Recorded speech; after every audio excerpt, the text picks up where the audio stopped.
Hello everyone. आज हम पढ़ेंगे जो वर्कशीट 4 का 5 और 6 जो हम लोग को सोल्यूशन नहीं किए थे उसका सोल्यूशन करेंगे। ठीक है, तो क्वेश्चन नंबर 5। ठीक है, क्या दिया है? Find the value of x show that. मतलब वो क्वेश्चन में क्या किए हैं, रेशनल नंबर के बेस और उसका पावर दिया है। पावर में क्या दिया है? एक्स दिए हैं। तो अभी उसका वैल्यू हम फाइंड करेंगे, एक्स का वैल्यू फाइंड करेंगे।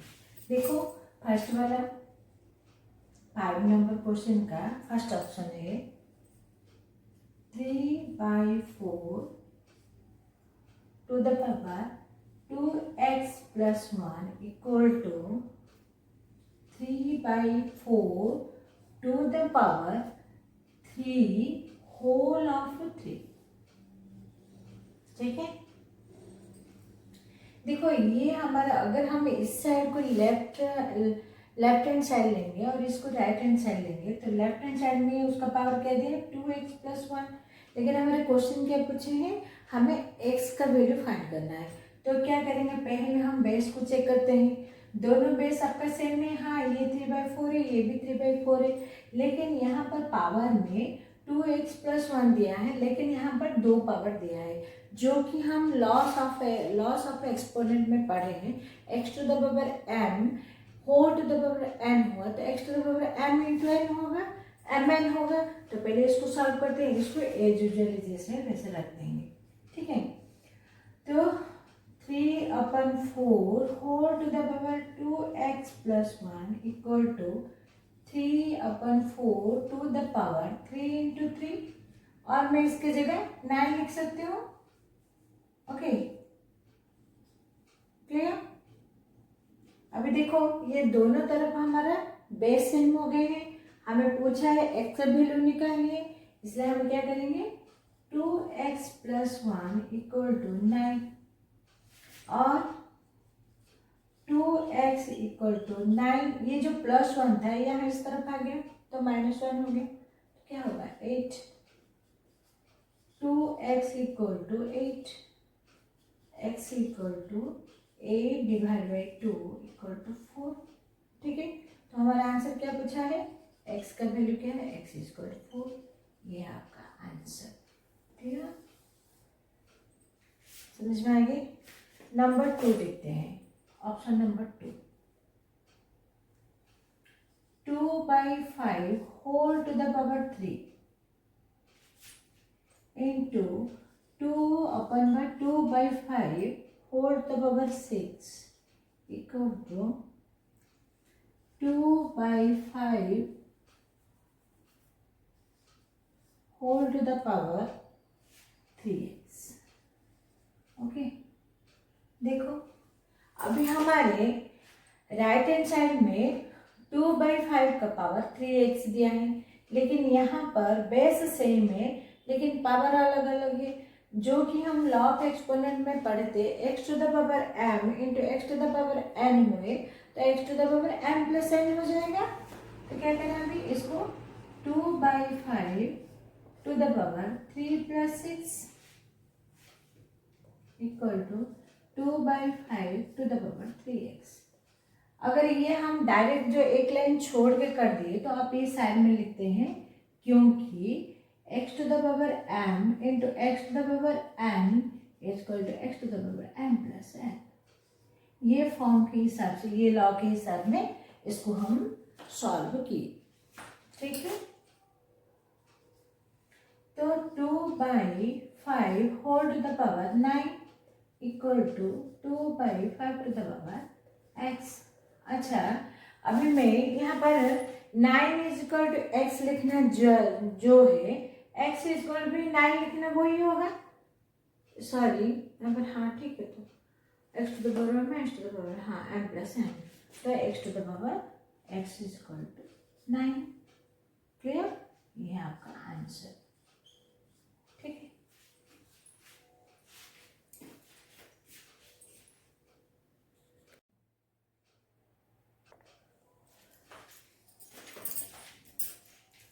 देखो तो ये क्या हुआ? 2/5 3 + 6 ये हो गया। तो अभी देखो यहाँ पर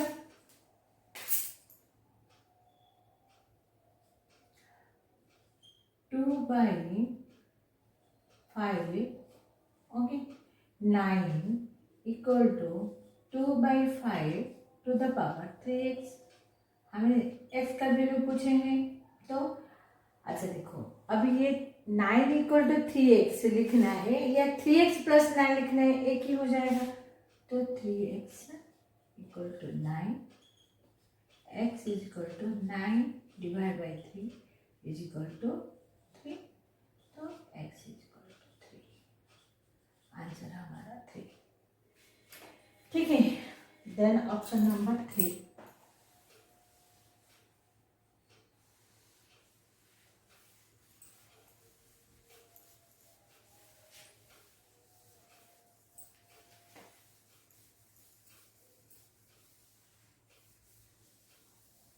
देखो ऑप्शन नंबर 3 क्या क्वेश्चन है हमारा, और 5 क्वेश्चन का।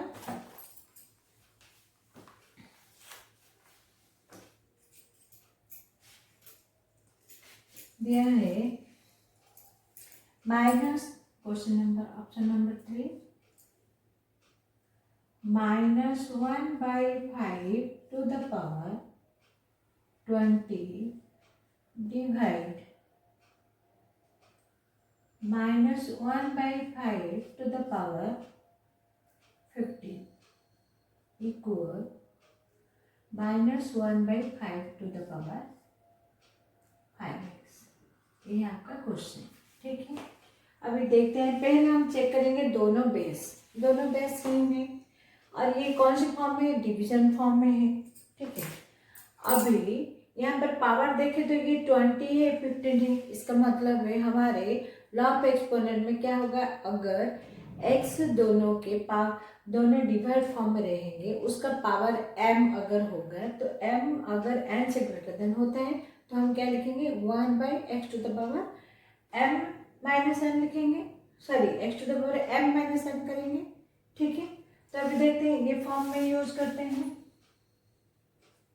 अच्छा, ये अगर x हुए, ये x हुए, ये m हुए, ये n हुए, तो m is greater than to n, तो x to the power m minus n हो जाएगा, -1/5 to the power 20 minus 15 -1/5 to the power 5x, ठीक है, एज यूजुअल रहेगा।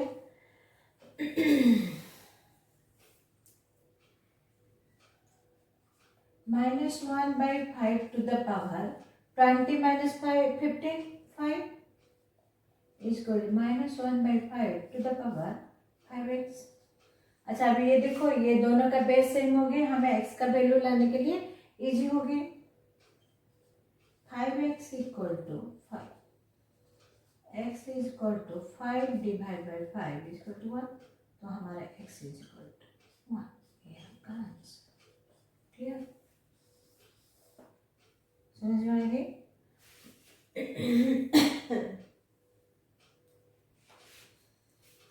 Then question number 4, question number 4 क्या है, हम देख लो।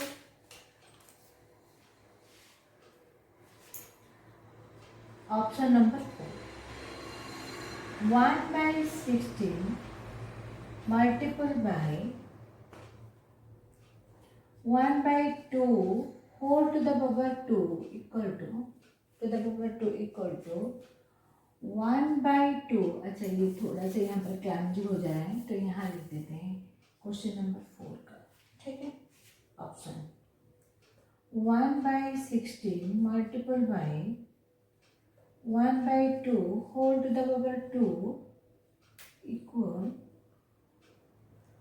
1/2 whole to the power 3 into x minus 2। देखो, यहाँ पर हमारे दोनों तरफ को हम सॉल्व करेंगे, फिर उसके बाद हम क्या करेंगे, x का वैल्यू फाइंड आउट करेंगे। कैसे, देखो, अच्छा, ये जो 1/16 है, इसको मैं 1/2 होल टू द पावर 4 लिख सकती हूँ, ठीक है। देखते हैं, लिखते हैं 1/2 होल टू द पावर 4। क्यों लिखे, देखो, अभी हमें यहाँ पर 1/2 है, लेकिन यहाँ पर 1/16 है। मुझे दोनों बेस सेम करेंगे तो तभी हमारा लॉ ऑफ एक्सपोनेंट हम उसके ऊपर अप्लाई कर सकते हैं। तो इसके लिए मैं क्या की, अच्छा अभी ये जो 16 था, 16 का स्क्वायर रूट निकाल दी, तो 2 to the power 4 हो गया। मतलब 2, 4 बार अगर 2 को हम मल्टीप्लाई करें तो हमारे क्या वैल्यू आएंगे, 16 आ जाएंगे। ठीक है,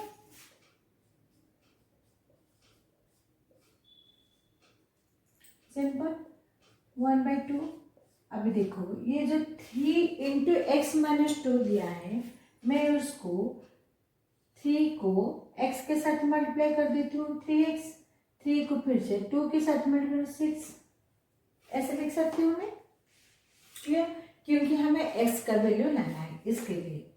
अच्छा मुझे बताओ, अब ये दोनों बेस सेम हुए, पावर अलग अलग हुए, मल्टीप्लिकेशन फॉर्म में हुआ, तो क्या होगा, x to the power m plus m। इसका मतलब 1/2 whole to the power 4 + 2 equal to 1/2 3x - 6 is equal to 1/2 6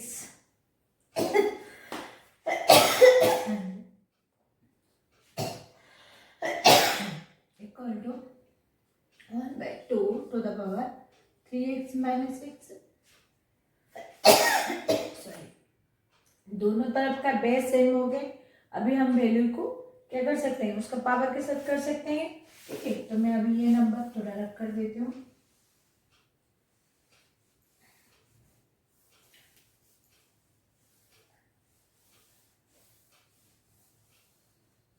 अच्छा देखो, अभी ये जो 1/2, क्योंकि मैं यहाँ पर फिर से रिपीट कर रही हूँ, जो कि हमें पता चलेगा कि इसका आधा मैं यहाँ की हूँ। ऑप्शन नंबर 4 है 1/2 to the power 6 equal to 1/2 to the power 3x - 6। मैं यहाँ पर फिर से लिखी हूँ, आपको वर्कआउट करने की जरूरत, अगर क्योंकि आपके नीचे नीचे जगह होगा, आप जानने के लिए इसके बाद ये है, ये फिर से यहीं से कंटिन्यू हो रहा है तो मैं लिखी हूँ, ये एक ही बार आप लिखोगे। ठीक है, 6 इक्वल टू 3x - 6। अगर मैं यहाँ पर 3x -6 इक्वल टू 6 लिख सकती हूँ, then 3x is equal to 6 plus 6 equal to 12, then 3x is equal to 12, x is equal to 12 divided by 3 equal to 4, तो हमारा answer x is equal to 4 दिया आंसर। क्लियर, ये था आपका question number 5, find the value of x। ठीक है, अभी question number 6 को डिस्कस करेंगे। वो पूछा है which of the following statements are true. मतलब जो क्वेश्चन नंबर 6 में क्वेश्चन से है, उसको हम क्या करेंगे, सॉल्व करने से हमें पता चलेगा।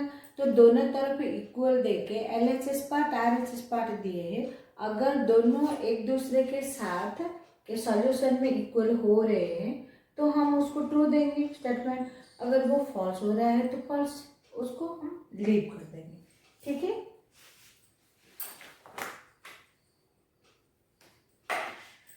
तो चलते हैं क्वेश्चन नंबर 6 के पर।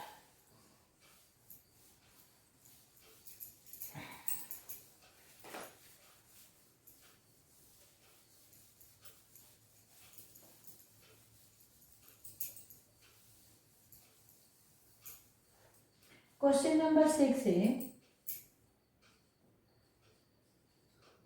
which of the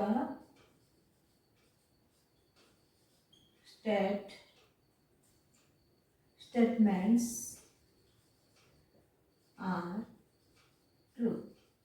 मतलब नीचे कुछ क्वेश्चंस है, उस क्वेश्चंस को क्या करेंगे, कौन सा उसके ट्रू फॉर्म में आ रहा है उसको चेक करेंगे। देखो फर्स्ट वाला questions, 0.6 to the power 8 divide 0.6 to the power 7 equal 0.6 to the power 2। अच्छा, ये डेसिमल फॉर्म में दिया है, कोई प्रॉब्लम नहीं, इसको हम x सोच लेते हैं, इसको भी हम x सोच लेते हैं, x to the power m, x to the power m। ठीक है, ये डिवाइड फॉर्म में है और m ग्रेटर देन है m से, तो हम क्या कर सकते हैं, 0.6 to the power 8 minus 7 equal to 0 to the power 6 to 8 minus 7 0.6 to the power 1 is equal to 0.6 to the power 2। तो ये दोनों तरफ इक्वल हो रहे कि नहीं हो रहे, तो ये हमारा ट्रू नहीं हुआ। समझ में आ गए। अभी चलते क्वेश्चन नंबर 2 के ऊपर। देखो क्वेश्चन नंबर 2 क्या दिया है,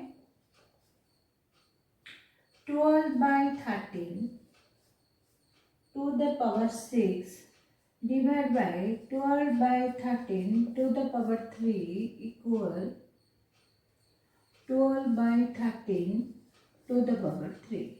अच्छा देखो, ये हमारा डिवीजन फॉर्म में है, ये x और ये x हुए, x to the power m, x to the power n, तो ये m is greater than to n, तो क्या होगा, x to the power m minus n हो जाएगा। 12/13 to the power 6 minus 3 is equal to 12/13 to the power 3 already यहाँ है हुआ। इसको सॉल्व करते हैं, 12/13 6 minus 3 इक्वल टू 12/33 तो हो रहा है ना, दोनों के दोनों इक्वल हो रहे हैं, तो दिस स्टेटमेंट इज ट्रू। इसका क्यों, अगर ये LHS हुए तो LHS is equal to RHS, तो स्टेटमेंट इज ट्रू।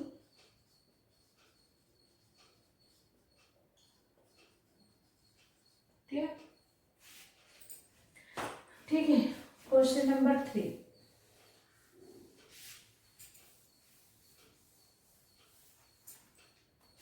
हर एक को हमें चेक करना है, चेक करने से ही पता चलेगा। क्वेश्चन नंबर 3 दिए हैं, the reciprocal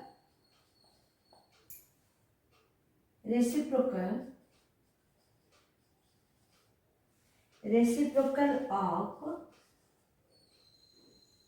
7/5 to the power 12। अच्छा मुझे बताओ रेसिप्रोकल क्या है, जो भी रेशनल नंबर हो या जो भी नंबर हो वो डिवाइड बाय 1 के साथ डिवाइड होना चाहिए, ठीक है।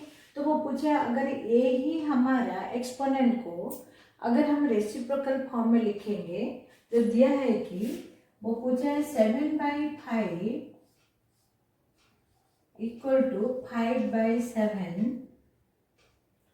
टू द पावर 12 है कि, समझ में आया, क्योंकि इसका रेसिप्रोकल है ये, वो पूछे the reciprocal of 7/5 to the power 12 is 5/7 to the power 12 है कि, हाँ है, क्योंकि हमें कोई भी नंबर का या कोई भी रेशनल नंबर का जब रेसिप्रोकल निकालते हैं उसको डिवाइड बाय 1 करते हैं। अभी इसका 1/7 होल टू द पावर 12 लिखना जो है उसको फ्लिप कर देंगे तो हमारा डिनोमिनेटर ऊपर चला जाएगा, न्यूमरेटर नीचे आ जाएगा, तो दिस स्टेटमेंट इज ट्रू, ठीक है, ऐसे ट्रू, ठीक है, क्लियर। देन नंबर 4,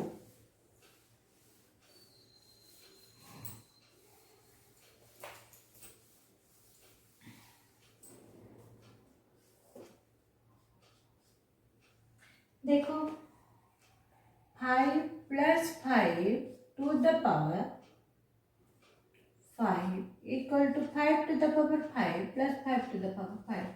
यही देखने से पता चलता है ये स्टेटमेंट रॉन्ग है। कैसे, देखो ये दोनों नंबर को मिलाएंगे तो अगर 10 टू द पावर 5 हुआ तो 5 to the power 5 + 5 to the power 5 होगा तो इक्वल होगा कि नहीं होगा।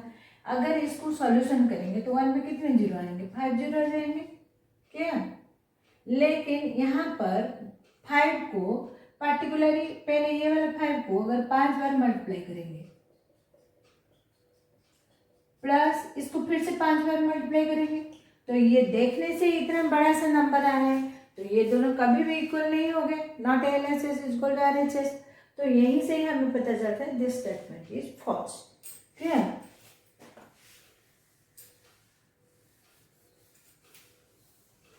Then number 5,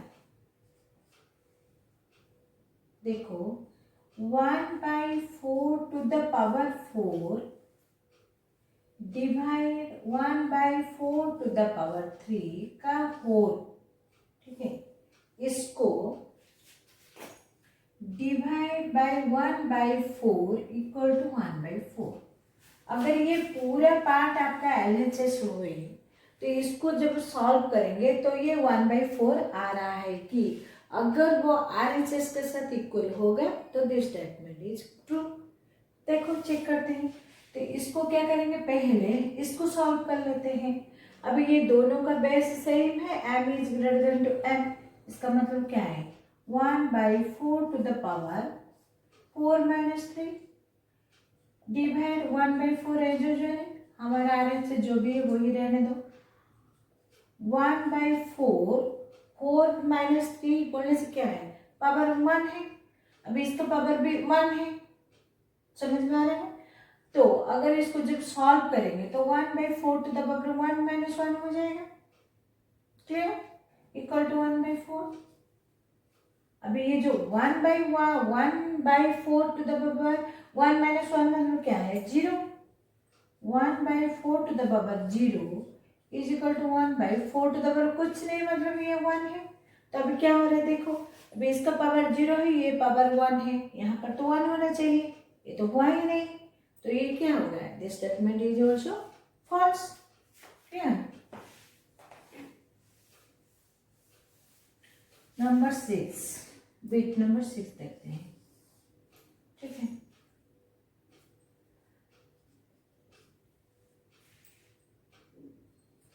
one by 7 into 1/7 to the power 2,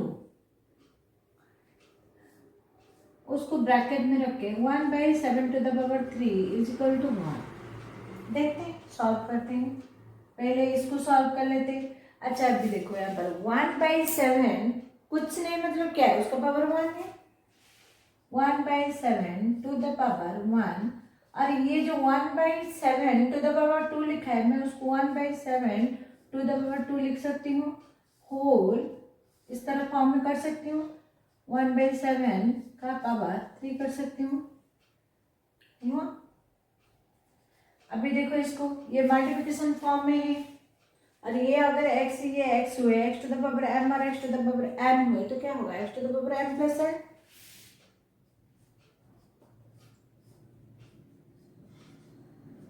divide 1/7 to the power 3।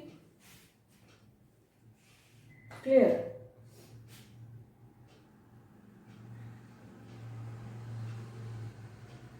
ठीक है। अभी ये जो 1 टू द पावर 7, ओके। अच्छा अभी ये 1/7 टू द पावर 3 होगा, 2 + 1 3, डिवाइड 1/7 टू द पावर 3। ठीक है, इसको जब हम सॉल्व करेंगे तो क्या होगा, 1/7 टू द पावर 0, 3 - 3 होगा,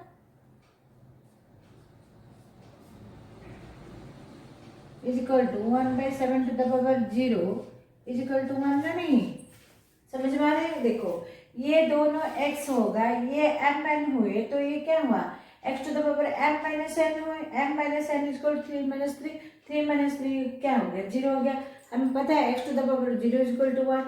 अगर ये LH पार्ट 1 हुए तो हमारे क्या पूछा, 1 हो रहा है कि हाँ हो रहा है। तो यहाँ पर क्या हो रहा है, LHS is equal to RHS हो रहा है। अभी इसको जब हम सॉल्व किए तो ये 1 आए, और वो RHS पार्ट में ऑलरेडी 1 है, तो दोनों इक्वल हो गए। तो दिस स्टेटमेंट इज क्लियर। तो ये जो क्वेश्चन नंबर 6 में हमारे कौन सा नंबर ट्रू है, bit number 2, bit number 3 and bit number 6, this 3 statements are true. तो ये था आपका वर्कशीट 4 का क्वेश्चन नंबर 5 और 6। नेक्स्ट में करेंगे वर्कशीट 5। Thank you everyone.